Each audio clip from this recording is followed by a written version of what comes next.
يلا بينا النهارده نعمل احلى والذ صينيه لازانيا باللحمه المفرومه بطريقه سهله وبسيطه جدا جدا. شايفين بقى شكلها عامل ازاي والطبقات بتاعتها غير البشاميل بتاعها مع الجبن، حاجه فظيعه. يلا نشوف طريقه مع بعض.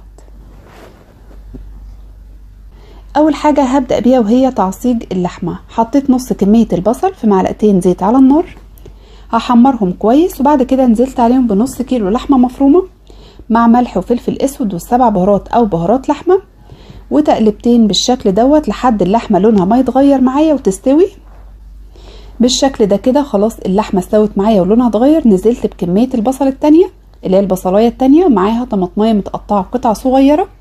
ممكن في الوقت ده تضيفوا جزر مبشور او فلفل رومي كمان، بيديلها طعم حلو قوي. تقلبتين كده واسيبها بقى شويه على نار هاديه، وبعد كده انزل بعصير طماطم حوالي لتر بالشكل ده. دي صلصه